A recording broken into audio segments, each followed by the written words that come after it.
Hoje nós vamos estudar o livro de Mateus. Vamos fazer um resumo de Mateus capítulo 1 até o Mateus capítulo 28. Temos 28 capítulos para a gente estudar resumidamente. Vai ser um apanhado geral sobre o livro de Mateus. Então vamos orar. Pai, nós entregamos a nossa mente agora, cativa a sua revelação, o seu entendimento. Espírito Santo, pedimos que as profundezas do coração do Senhor sejam reveladas a nós.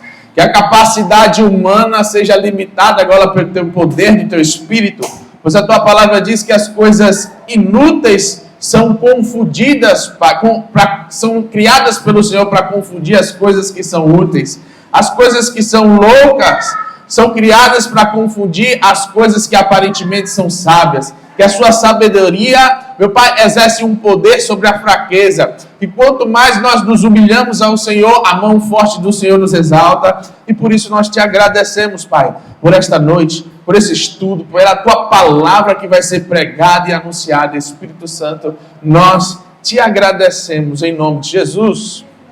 Repita comigo o Evangelho de Mateus. Diga comigo, Evangelho de Mateus. O Evangelho de Mateus é um dos escritos que anunciam a vida de Jesus. Ele é considerado um evangelho, provavelmente, de uma testemunha ocular.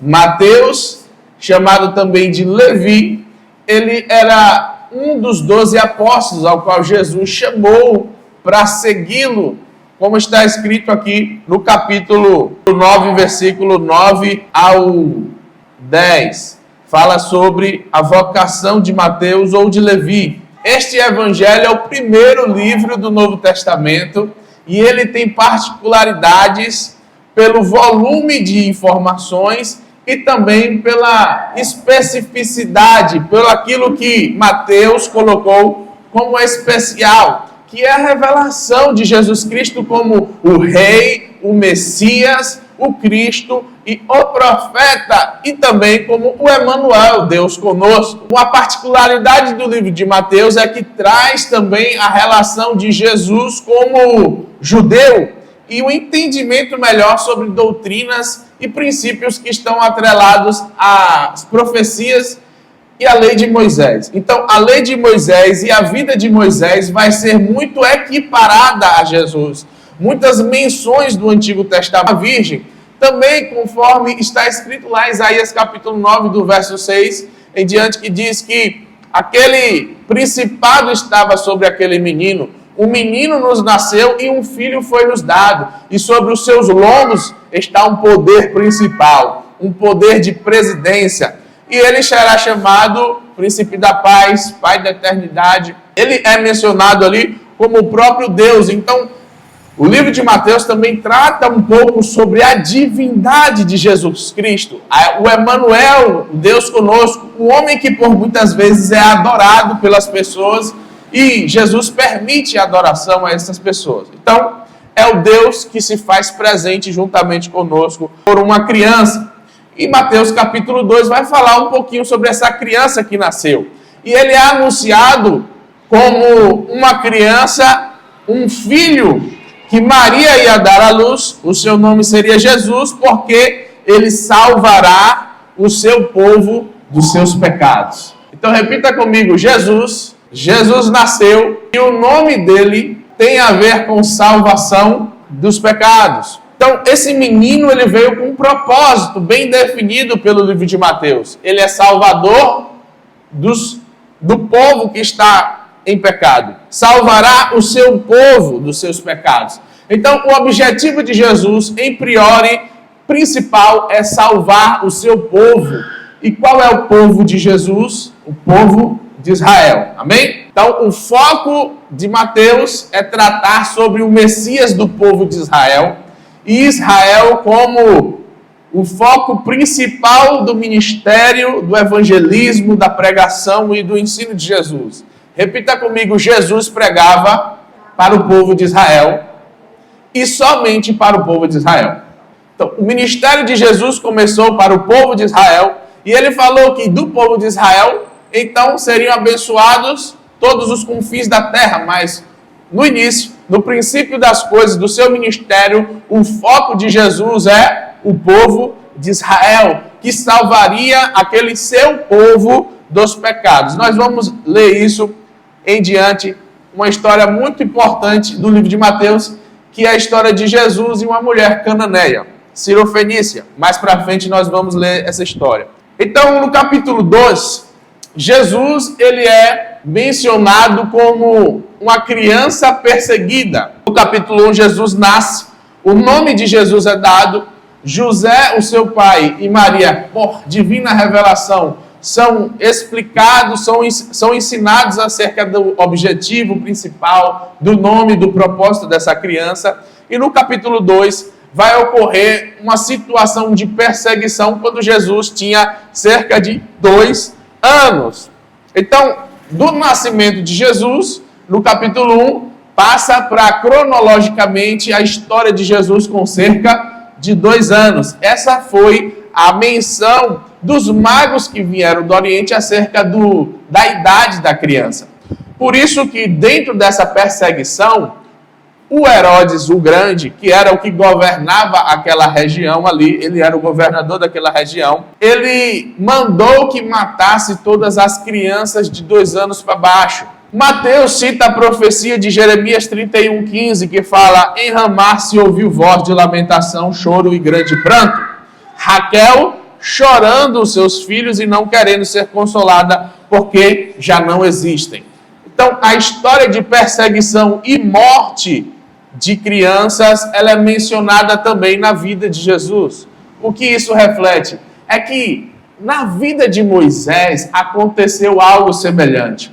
Lembre que Mateus está tratando de um novo profeta, um profeta ao qual o próprio Moisés profetizou em em Deuteronômio capítulo 18. Jesus, ele está agora assumindo a posição de rei e governador e legislador e juiz de Israel em espírito e vai começar agora fisicamente a tratar sobre os negócios do pai dele, instalando o reino dos céus na terra. Então, esse período de substituição entre um profeta ao qual anunciou um nível de profecia, uma pregação chamada de a lei de Moisés, agora será substituído pela lei de Cristo, o evangelho de Jesus Cristo. Jesus falou em João capítulo 5 que tudo que Moisés escreveu era sobre ele e quem não crê em Moisés não podia crer nele.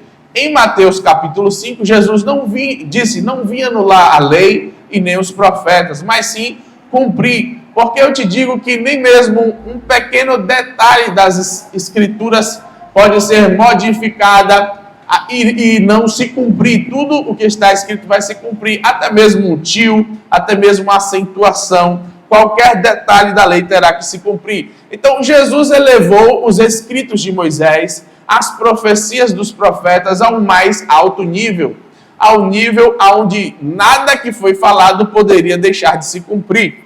Isso vocês podem ler lá em Mateus capítulo 5, do verso 17 ao 18, que Jesus fala assim: não ache que eu vim destruir a lei ou os profetas, não vim anular, mas cumpri-la, porque em verdade vos digo que até que o céu e a terra passem, nem um jota ou um tio se omitirá da lei, sem que tudo seja cumprido. Então Jesus é o fim da lei, o cumprimento da lei, e logo ele vai estabelecer um novo período. Repita comigo, um novo período. Uma nova estação, uma nova lei que está em vigor. E quem é que pode anular uma lei em vigor, uma lei superior, uma lei nova? Por isso que é tratado velho e novo. Se não existe o novo, logo não existe o velho. E o velho é definido pelo novo e o novo é definido pelo velho. Jesus explicou isso também sobre o jejum, que nós vamos ler mais adiante em Mateus, no capítulo 9, se eu não me engano.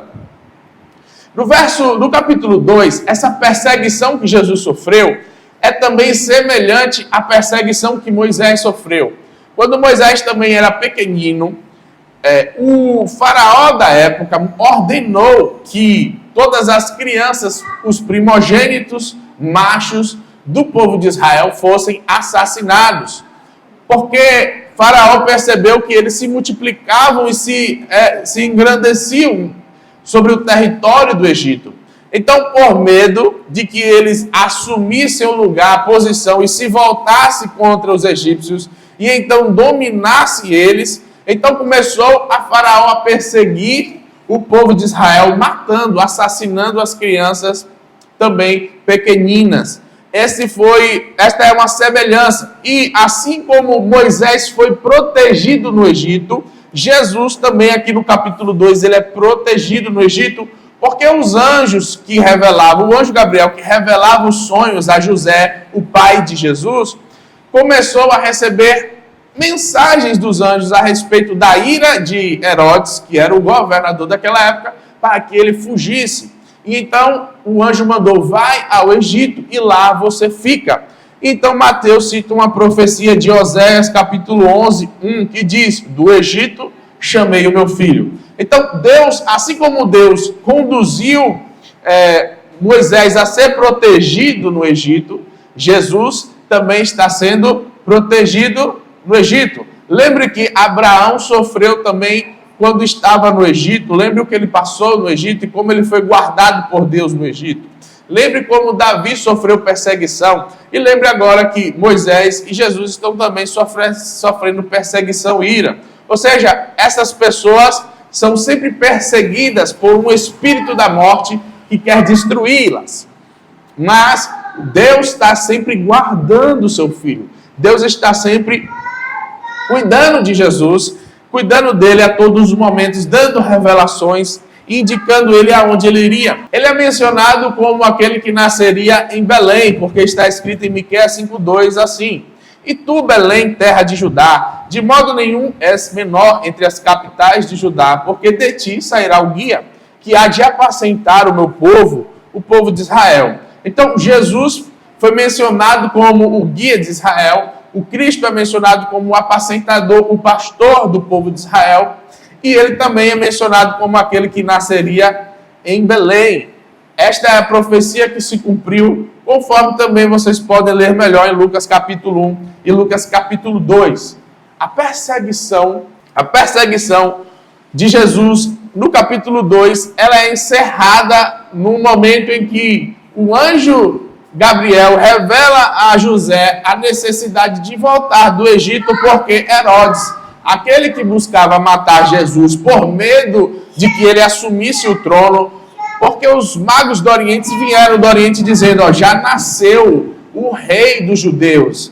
E Herodes, com medo de que ele tomasse poder e força, de que ele crescesse, tentou ao máximo interromper a vida de Jesus por perseguição e assassinato. Moisés, semelhantemente, foi perseguido porque Faraó percebeu o perigo que o povo de Israel tinha em relação ao povo egípcio. Eles estavam com medo do crescimento e da força. E Herodes também estava semelhantemente com medo do poder que Jesus podia assumir quando crescesse e podia tomar o seu trono. Então, as ameaças de perda de poder levam esses homens a matar os seus opositores de qualquer forma. E isso vai gerar a mortandade das crianças no capítulo 2, que é o que é mais marcante aqui nessa história. Jesus é visitado por magos do Oriente e recebe 3 presentes: incenso, mirra e ouro. Ouro, incenso e mirra. Está escrito aqui no capítulo 2, verso 11. E eles, por divina revelação, fogem por outro caminho para que não encontrem Herodes, para não precisar falar acerca de onde eles acharam Jesus, pois eles estavam sendo guiados por uma estrela há cerca de 2 anos. E por isso eles entenderam que Jesus tinha cerca de 2 anos e Herodes mandou matar as crianças de 2 anos para baixo. Depois que Herodes morreu, então José recebeu por revelação do anjo a informação da morte de Herodes o Grande e também a informação que ele poderia retornar a Israel agora. E também foi orientado em qual local específico, porque Herodes, o Antipas, estava agora, Herodes Arquelau estava reinando no lugar de seu pai, e José estava com medo de que ele também recebeu do pai instruções para matar Jesus, porém o anjo tranquilizou ele e direcionou ele para que fosse morar em Nazaré, para que se cumprisse também a profecia que dizia: ele será chamado Nazareno, conforme aqui no versículo 23. No capítulo 3, João Batista aparece na cena. João Batista ele já está em seu ministério efetivo pregando nos desertos. João Batista, que no livro de Lucas é citado como o primo de Jesus, 6 meses, um pouquinho mais velho, nascido da prima de Maria, da sua parente, e que era estéril. Esse João Batista virou o maior profeta da sua época. Ele amontoava multidões ao seu redor no deserto e batizava eles no Rio Jordão. As multidões recebiam uma pregação forte para que se arrependesse, porque já estava chegando um tempo, um cumprimento profético, onde o reino seria estabelecido pelo rei de Israel. O rei estava já no meio deles e por parábolas também João anunciava estas coisas. E João recebeu a visita de Jesus, já no verso 13 ao 17, para que também fosse batizado. João resistiu, falando: eu preciso ser batizado por você. E Jesus falou: mas há uma justiça, há uma profecia que precisa se cumprir. Então, João entendeu que e permitiu que aquilo acontecesse. Quando Jesus foi batizado por João, quando João foi batizado, quando João batizou Jesus no Rio Jordão, uma pomba foi vista, uma grande visão João teve, e uma pomba desceu sobre Cristo, sobre Jesus, e sobre ele permaneceu. E então se cumpriu a profecia de João, que falava que sobre o homem que o Espírito vier e permanecer, este é o Cristo. E é ele que batizará as pessoas com fogo e também com o Espírito Santo.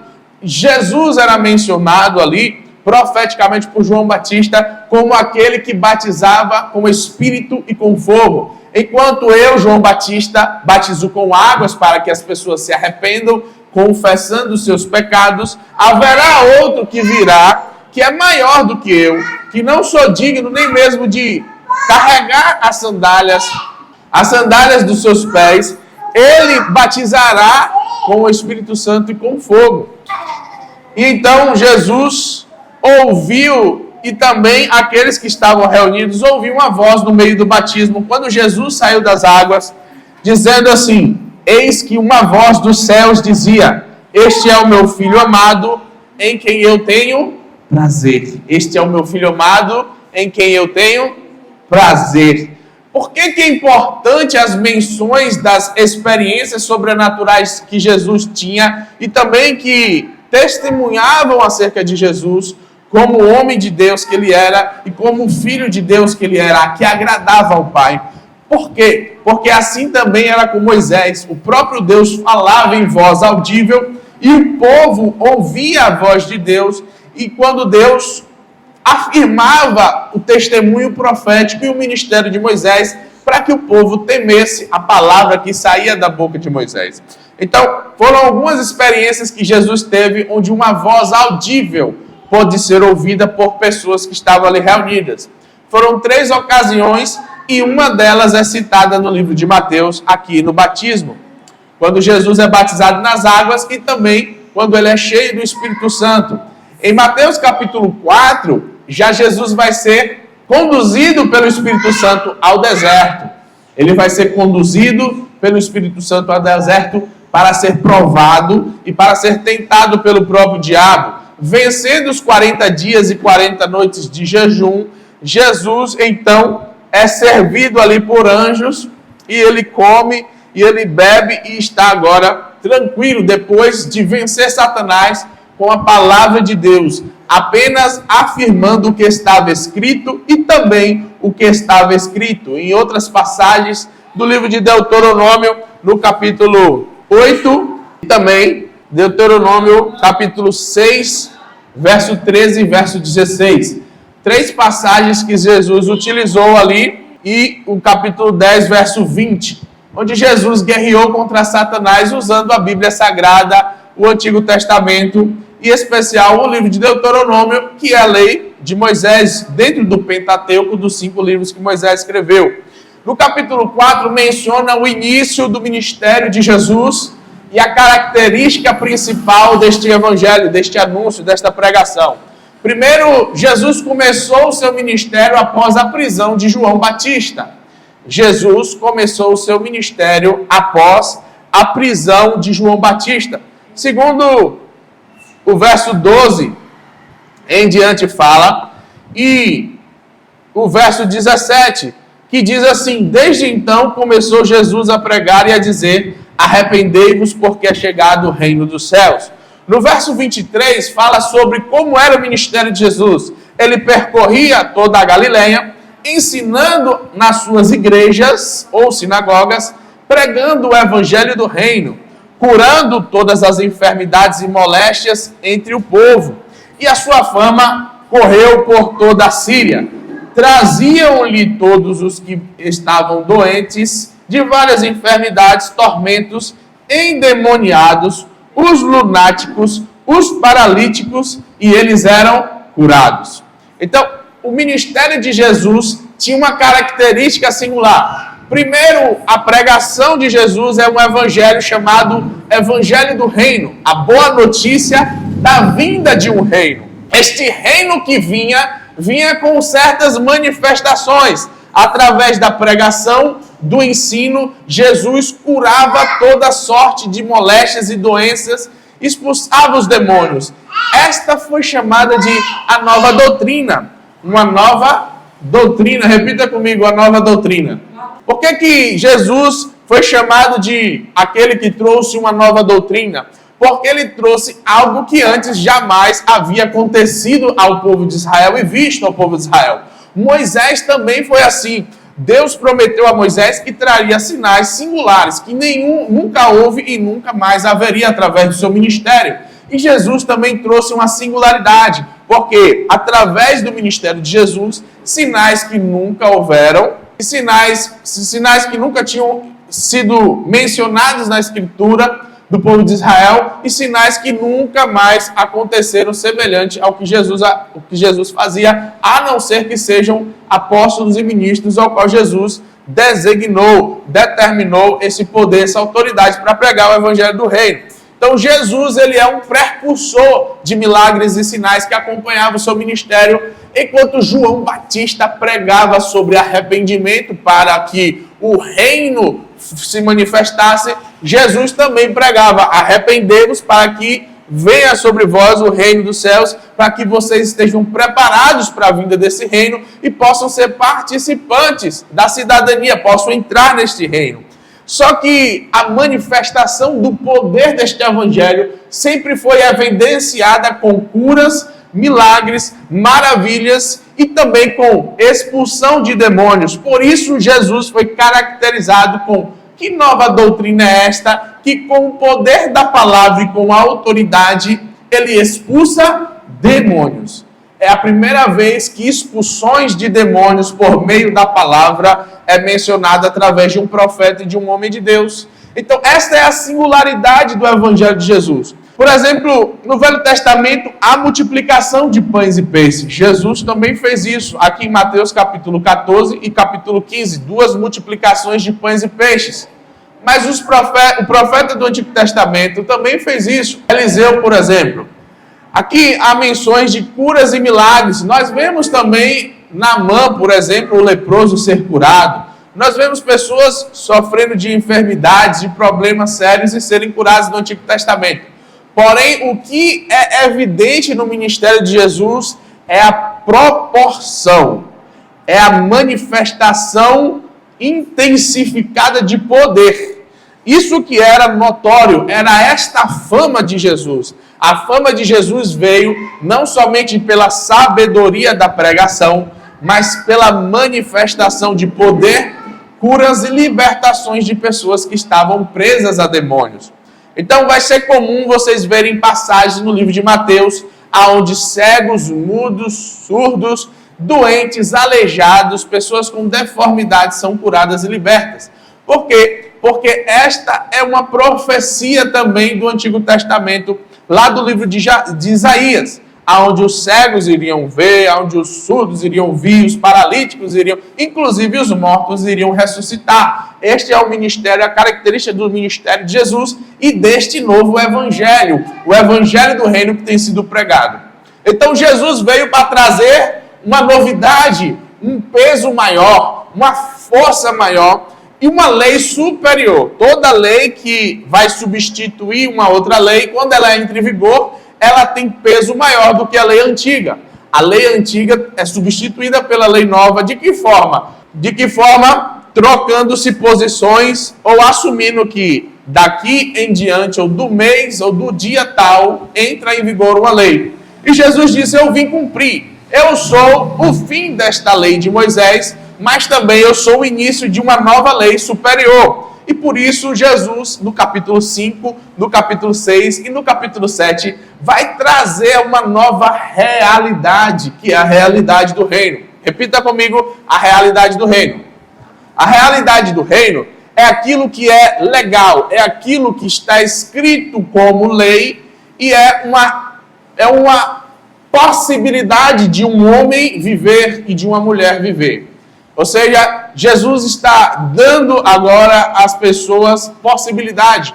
Por uma lei que entra em vigor, nem todo mundo vai experimentar essa nova lei. Somente os de maior ou os de menor. Por que eu falo de maior ou de menor? Porque eu gosto de comparar a lei de Moisés e a lei de Jesus com a lei de menoridade penal do Brasil e a lei de maioridade penal do Brasil.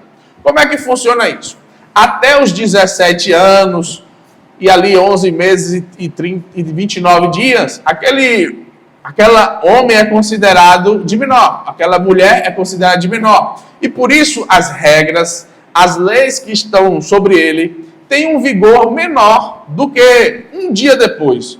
Passou um dia depois, quando ele completar seus 18 anos, ele então vai receber sobre a perspectiva jurídica da lei do Brasil uma nova visão. Ele é agora responsável por si mesmo em um determinado nível e agora ele assume novas responsabilidades e também tem consequências muito mais pesadas se ele cometer um delito, um crime, um assassinato ou um roubo do que antes, um dia antes, quando ele tinha 17 anos ainda.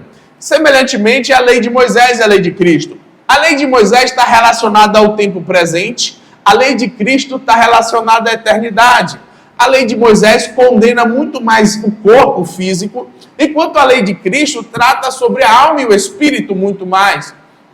Então, nós vemos que Jesus, ele não está muito somente interessado com a sua performance, os seus hábitos e aquilo que você apresenta por fora. Ele está muito mais preocupado com aquilo que você apresenta por dentro.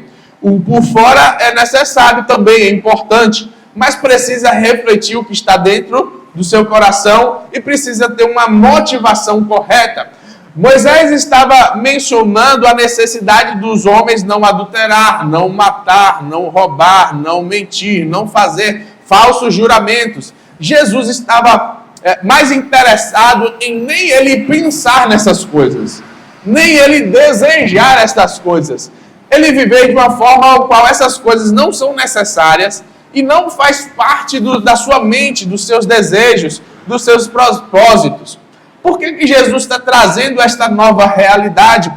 Porque essas pessoas seriam tão transformadas que as profundezas do seu coração seriam mudadas. Esta é a profecia de uma nova lei que está escrito lá em Jeremias e também em Ezequiel, ao qual Deus falou que agora escreverei a minha lei não mais em tábuas de pedra, mas em vossos corações. Por quê? Porque eu trocarei o coração de pedra por um coração de carne.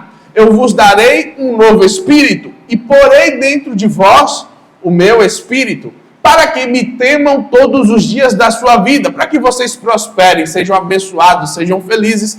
Esta é a aliança que eu farei com o povo de Israel, não muito depois desses dias. A profecia que Deus declarou através do profeta Ezequiel e Jeremias é que viria uma nova maior e uma nova melhor que substituiria a antiga, que estaria entrando em defasagem por causa desta nova. Mas tem um detalhe: você só consegue viver a lei de maioridade penal depois dos 18. Você só consegue viver, experimentar, ser julgado pela lei de menoridade penal até os 17. Qual a importância disso? É que, em se tratando da lei natural daqui do nosso país, nós vimos que a idade é importante. A idade é importante.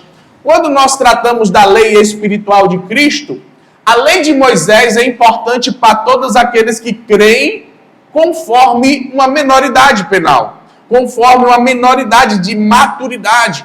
Por isso que a lei de Cristo é uma relação entre revelação e amadurecimento de cada pessoa sobre a perspectiva desta pregação e deste evangelho.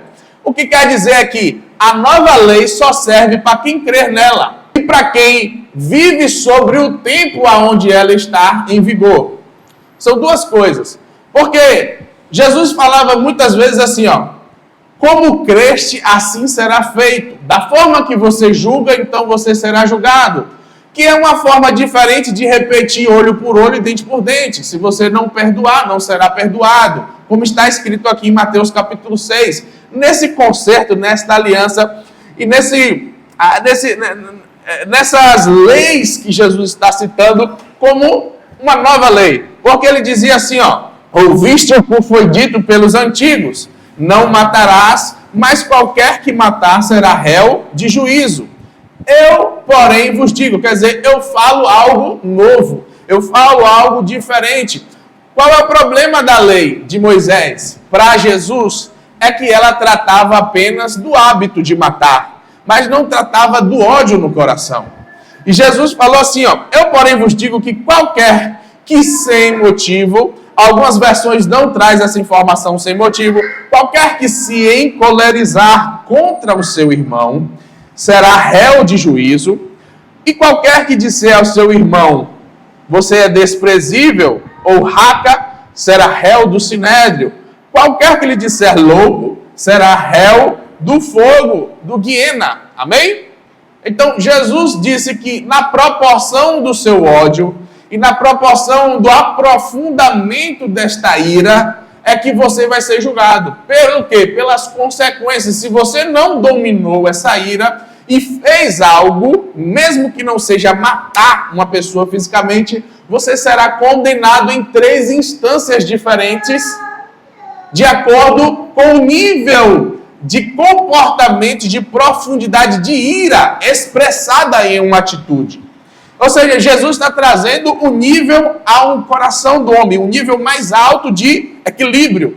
Não é apenas não matar, é não brigar, é não xingar, é não bater em ninguém. Jesus está trazendo algo de não xingar, de não tratar o outro mal, de não desprezar as pessoas, de não falar mal dela em um certo nível. Por quê? Porque em Mateus capítulo 5, ele vai dizer assim, ouviste o que foi dito pelos antigos, amarás o teu próximo como a ti mesmo.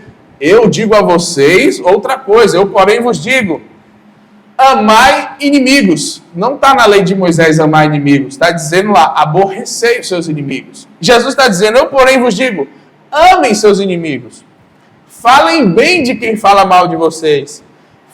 Façam bem a quem odeia vocês. E orem por aqueles que vos maltratam e vos perseguem, para que vocês sejam filhos do vosso Pai que está nos céus. Ou seja, para que você seja conhecido como filho do Pai, precisa agir no mesmo nível e ter os mesmos sentimentos e intenções desse Pai. Você precisa ser conhecido como espécie de Deus, imagem e semelhança, e esse resgate da realidade de um nível superior, infinitamente maior, está relacionado à sua revelação, ao quanto você foi mergulhado nesse nível de intimidade e de entendimento de uma nova criatura. São novas pessoas que estão sendo geradas à imagem e semelhança de Deus por um evangelho mais poderoso. Por quê? Porque o Evangelho de Jesus trata com mudança e transformação de natureza e, consequentemente, transformação de comportamento. A lei de Moisés é uma palavra dura, apenas não faça isso, faça isso. A de Jesus está falando sobre a sua natureza, não é sobre o que você faz, é sobre quem você é e por que você é, você então vai conseguir fazer. Por que você não vai matar? Porque você não é assassino. Você é cheio da vida de Deus. Por que você não vai falar mal das pessoas? Porque você tem uma palavra reta, um juízo perfeito, você é equilibrado. Estas são características do Pai que precisa ser manifestado sobre esses filhos. Por isso Jesus vai mencionar a expressão filhos do reino. Este é um reino que lhe outorga autoridade e poder, lhe dá autoridade e poder para ser transformado de dentro para fora. Por isso que o Evangelho de Jesus é muito pouco entendido. Por quê? Porque as pessoas estão muito preocupadas na forma que elas vão agradar a Deus e não nas formas que elas vão ser transformadas pelo poder da natureza do Espírito de Deus. Então, ser transformado por fora, mudar os seus hábitos, é apenas uma maquiagem hipócrita que vai lhe conduzir à perdição e à destruição. E diante de Deus, todas essas coisas que estão ocultas serão reveladas. As intenções, os corações do homem, as palavras que saem das suas bocas e as suas motivações serão condenadas. É assim que Jesus fala no Evangelho de Mateus. Então, os juízos de Cristo são profundos, muito mais do que a lei de Moisés. Por quê? Porque a lei de Moisés é o primeiro andar e a lei de Cristo é o último andar. A lei de Moisés trata de uma solução para os problemas do homem, uma solução para o problema do homem, que é reconhecer o quanto ele é pecador. A solução de Cristo é, conhecendo que eu sou pecador, há um Salvador e uma salvação para o meu pecado. Então, a lei de Moisés é importante para quê? Segundo o apóstolo Paulo, no livro de Gálatas, para reconhecimento de pecado e do nível de pecado ao qual nós estamos. Do nível de pecaminosidade que a natureza do homem está, ao qual não há outra salvação e não há outro Salvador.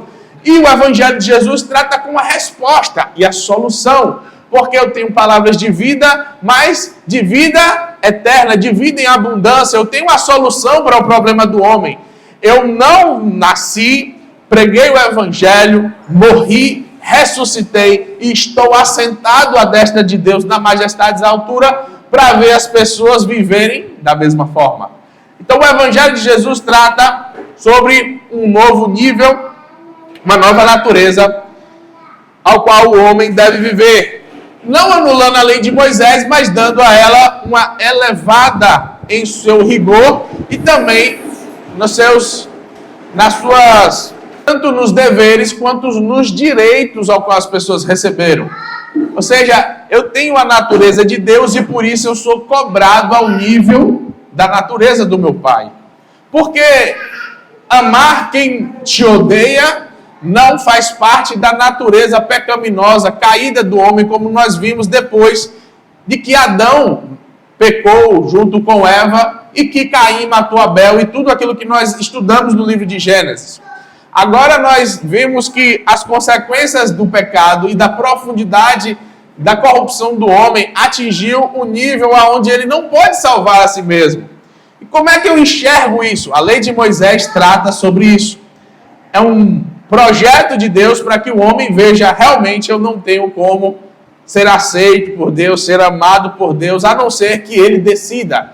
Não é pelas minhas forças, nem pelo que eu faço, e nem pela minha natureza, é porque ele é amor, e ele decidiu me amar primeiro, e quando eu era pecador, ele me amou. Assim que Paulo menciona no livro de 1 Coríntios e de Romanos também. Jesus trata sobre um evangelho do reino que resgata a autoridade de Gênesis capítulo 1, 26, que diz que o homem foi criado para governar. O homem foi criado para governar sobre os seus instintos, sobre os seus pensamentos, sobre a terra, sobre as coisas que Deus criou. Então nós temos o poder e a autoridade de reis e sacerdotes desta terra, e Jesus veio resgatar esse poder, essa autoridade, se tornando um outro Adão ainda maior do que o Adão de Gênesis capítulo 1, porque ele é espírito de vida, ele traz salvação para toda a humanidade, enquanto Adão trouxe condenação para toda a humanidade, certo?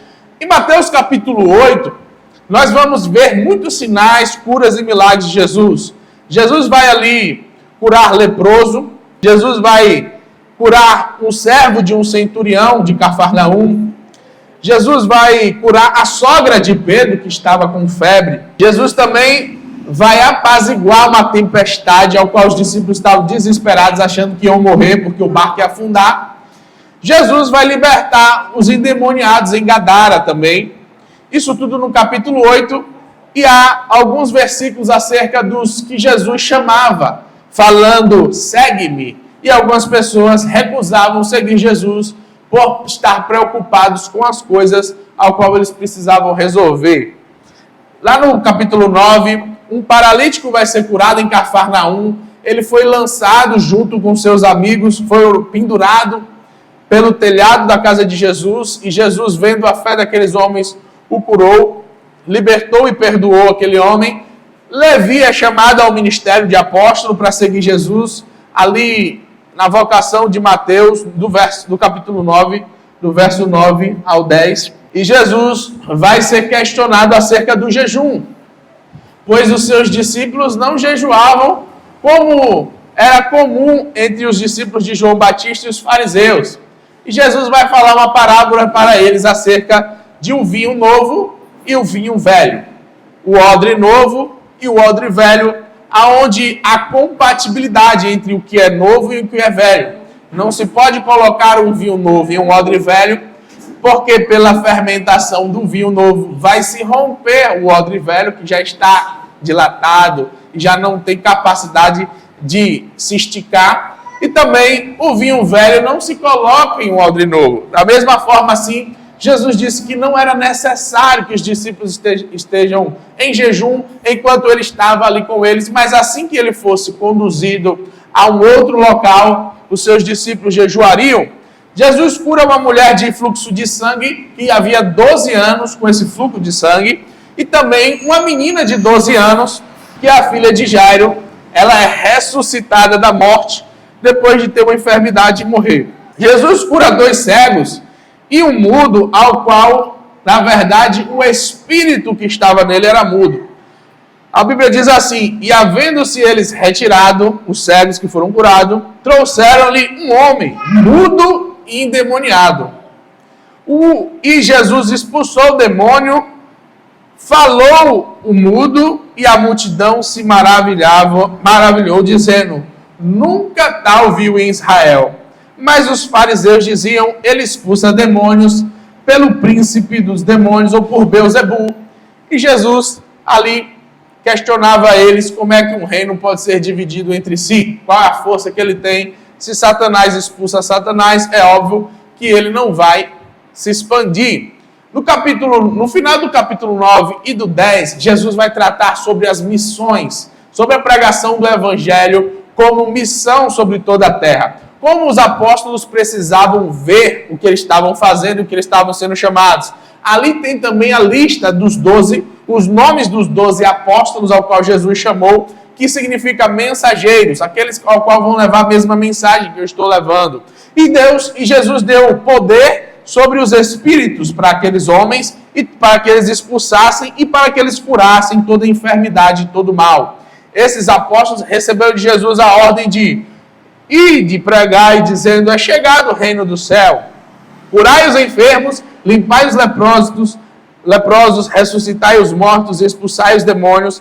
De graças vocês receberam e de graças vocês vão dar. Então, Jesus vai começar naquele momento ali em Mateus capítulo 10, instruir acerca dos discípulos o quanto eles iriam ser perseguidos por cumprir o mandamento de ir pregar o evangelho. Em todo lugar ao qual eles foram, Jesus falou que eles seriam perseguidos até a morte, em que em alguns lugares eles iam ser crucificados, apedrejados, e as cidades ao qual não recebessem ele falou: bate o pé para que nem o pó dessa cidade fique, e que sirva de testemunho que essa cidade tem um pecado maior do que Sodoma e Gomorra, porque chegou a elas a salvação, mas elas recusaram. Então, Jesus falou que eles não precisavam temer aqueles que desejavam a morte deles, do corpo físico, de novo. Lembra de Moisés? Moisés sempre falava acerca de condenações do corpo físico. E Jesus falou, antes de tudo, temam aquele que pode lançar tanto a sua alma quanto o seu corpo no Guiena, que é muito traduzido nas Bíblias do Brasil como inferno. A palavra inferno tem pelo menos 3 a 4 palavras do grego que são traduzidas para o inferno. A primeira delas é Guiena, que é a mais mencionada no livro de Mateus. Mas também há uma outra palavra chamada Hades, que significa o mundo dos mortos. E há uma outra palavra chamada Tártaro, também que é mencionada aqui nos Evangelhos e também no Novo Testamento. Essas palavras sempre são traduzidas pela mesma palavra inferno, mas elas nem sempre têm os mesmos significados e nem sempre falam das mesmas coisas sobre condenação eterna. Tem algumas condenações que são transitórias, sobre um período específico do reino de Cristo. Jesus vai falar para os discípulos que eles teriam que estar dispostos a dar a sua vida por amor a este evangelho, que eles não deveriam temer a morte e também deveriam estar mais preocupados com cumprir o propósito de Deus do que estar agradando até mesmo os mais próximos dele, como sua família. Ele dizia assim, Jesus, portanto, não temais, pois mais valei vós do que muitos passarinhos. Portanto, qualquer que me confessar diante dos homens, eu confessarei diante de meu Pai que está nos céus. Mas qualquer que me negar diante dos homens, eu negarei também diante do meu Pai que está nos céus. E não cuideis que eu vim trazer a paz e a terra. Não vim trazer a paz, mas sim a guerra, a espada. Porque eu vim pôr em distinção o homem contra o seu pai, a filha contra a sua mãe, a nora contra a sua sogra. E assim os inimigos dos homens serão os seus familiares. Quem ama mais o pai ou a mãe mais do que a mim, não é digno de mim. Quem ama o filho ou a filha mais do que a mim, também não é digno de mim. E quem não toma a sua cruz e não me segue após mim, não é digno de mim. Quem achar a sua vida, perdê-la-á. Mas quem perder a sua vida por amor a mim, então achará a vida. Jesus estava colocando a sua vida, o seu ministério, os seus propósitos acima da vida dos apóstolos, acima dos mensageiros. Inclusive, Jesus profetizou que muitas famílias iriam odiar a conversão e a mensagem dos apóstolos. Iriam odiar a pregação e a sua dedicação a viver para mencionar a esperança ao qual eles tinham recebido. Então, Jesus prometeu que seriam odiados de todas as nações. Odiados de todos sereis por causa do meu nome, mas aquele que perseverar até o fim, esse será salvo. Amém? Então, no Mateus capítulo 10, é sobre isso que Jesus vai preparar os seus apóstolos. E no capítulo 11, vai haver uma grande revelação aqui sobre a vida final, a vida, como foi o desenrolar da vida do profeta João Batista, porque ele, estando preso, enviou 2 dos seus discípulos para perguntar a Jesus se ele realmente era o Cristo ou João Batista, o povo de Israel, deveria esperar um outro profeta, um outro Messias, que ele não era o Messias verdadeiro. E Jesus respondeu a João, que estava duvidando daquilo que ele passou a vida toda pregando. João estava em decadência da sua fé, triste e preso agora e jurado de morte. Provavelmente porque ele foi decapitado por Herodes depois de a filha de Herodias pedir a sua cabeça por uma outra história aí que vem posteriormente. E Jesus disse àqueles discípulos de João: anunciai a João as coisas que vocês ouvem e as coisas que vocês estão vendo aqui. Os cegos veem, os coxos andam, os leprosos são limpos, os surdos ouvem, os mortos são ressuscitados, e aos pobres é anunciado o Evangelho. E bem-aventurado aquele que não perder a sua fé, não se escandalizar em mim. Era esta a mensagem de Jesus para João Batista, que estava agora em um período de grande decadência da sua fé, em grande tristeza ali, provavelmente preso. Jesus mencionou as profecias aqui de Isaías capítulo 26, verso 19, Isaías 35, versículos 5 e 6, para ver se João Batista se animava e voltava a crer na sua mensagem, no seu evangelho. Então, Jesus menciona também as 3 cidades impenitentes ao qual ele tinha ido e elas tinham recusado a missão, a pregação e o evangelho de Jesus. O que diz lá, no verso 20 em diante, é a condenação de Jesus da cidade de Corazim, da cidade de Betsaida e da cidade de Cafarnaum. 3 cidades ao qual Jesus condenou naquela época e hoje já não existem mais. São 3 cidades que foram destruídas e nunca mais foram reconstruídas. Jesus também fala sobre o seu jugo, que é leve e suave, e que convida todas as pessoas a aprender de mim para que vivam sobre este alívio e sobre esta paz. Jesus menciona no capítulo 12 que ele é o Senhor do sábado. Também ele cura um homem que tinha umas mãos atrofiadas ou mirradas. Jesus fala sobre a hipocrisia, sobre a blasfêmia dos fariseus, que estavam sempre falando que Jesus fazia sinais e maravilhas, não pelo poder nem pela mão de Deus, mas sim pelo poder de Satanás e pelos seus demônios. E Jesus sempre tinha uma palavra de sabedoria para falar para eles: se Satanás está expulsando o próprio Satanás, como é que ele vai se manter sobre os corpos das pessoas e continuar a desenvolver o seu reino? Jesus trata sobre algumas parábolas a partir do capítulo 12 e do capítulo 13, que vai se intensificar também nos últimos capítulos, como o 21, 22, 23, 24 e 25 e o 26, mais até o 25. Jesus vai mencionar parábolas falando sobre o reino dos céus e sobre a aparência do reino dos céus. Aqui no capítulo 12, ele vai mencionar que toda a árvore ela deve produzir os frutos conforme a sua característica, porque pelo fruto se conhece a árvore. E Jesus fala que do coração do homem é que procede a verdadeira, o que está dentro do homem. O homem bom tira boas coisas do seu bom tesouro, mas o homem mau do mau tesouro tira coisas más. Jesus menciona também o milagre de Jonas, que é o sinal que o povo de Israel estava pedindo para Jesus. O povo de Israel ali, aqueles fariseus, aqueles homens que sempre se voltavam contra Jesus, os escribas dos fariseus e os doutores da lei, eram os maiores inimigos do ministério de Jesus, os homens que deveriam mais ser os apoiadores e os fortalecedores deste ministério, eram sempre os homens que mais lutavam e tentavam todo o tempo buscar Jesus uma palavra ao qual ele errasse para que pudessem condená-lo e matá-lo apedrejado, segundo a lei de Moisés.